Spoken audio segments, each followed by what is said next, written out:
756 finalistes, une quarantaine de métiers, le meilleur équipement et les meilleurs outils, 2 jours et demi pour convaincre des jurys professionnels, à la clé un titre de champion de France et un ticket pour la finale à Calgary en septembre.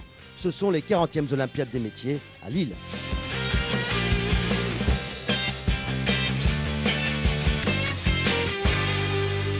Nous sommes au cœur du pôle auto, l'un des 7 pôles de ces Olympiades. D'un côté, 19 carrossiers, de l'autre, 18 peintres. Au programme, des épreuves exigeant savoir-faire technique, concentration et une très bonne gestion du temps. Dans l'atelier carrosserie, la première épreuve consiste à changer une aile arrière. Ensuite, la deuxième épreuve, ça se passe sur la porte arrière. Ils doivent désolidariser la porte pour pouvoir faire le redressage correctement et ressouder et resolidariser la porte. Et la dernière épreuve, c'est sur cet appareil où là on va mesurer une coque pour vérifier les déformations que nous on a fait sur la partie avant.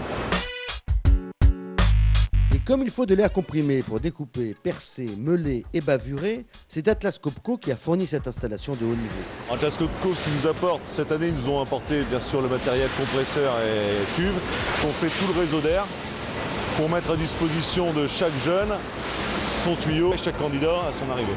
Et si un seul compresseur permet d'alimenter avec la même puissance à la fois l'atelier carrosserie et l'atelier peinture, c'est grâce à sa vitesse variable. Quand tous les postes ont besoin d'air en même temps, le compresseur monte en régime pour assurer la pression idéale au bout de l'outil. Quand il faut moins d'air, le compresseur ralentit et économise de l'énergie. Une caractéristique qui permet donc de protéger l'environnement. Côté peinture, les épreuves sont tout aussi complètes et variées. Le capot est peint et après il y a une déco à faire. Après il y avait les 2 ailes et le bouclier qui étaient en plastique pur, qu'il y avait à traiter, à prêter, mise en peinture. Les jurys vont faire une rayure sur le bord de l'aile pour que les candidats réparent la rayure, fassent un raccord de base et raccord de vernis à 30% de l'élément. Et sur le bouclier avant, il y a 2 couleurs, rouge et blanc. Et le blanc, il faut qu'il retrouve la teinte à l'œil. Afin de garantir une bonne préparation des surfaces et un travail régulier dans la cabine, le compresseur joue là encore un rôle important. Son sécheur d'air intégré combat l'ennemi numéro 1 des peintres, l'humidité. Très silencieux et peu encombrant, le compresseur Atlas Copco a donc toute sa place dans cet atelier éphémère.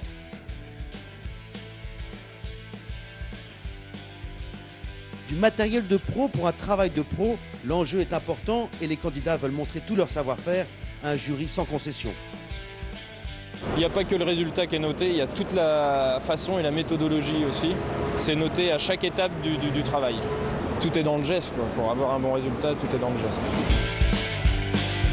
Et à l'issue de ces 3 jours d'Olympiade, les plus beaux gestes 2009 ont été primés. Cyril Scontrino pour la peinture et Jonathan Mégard pour la tôlerie carrosserie.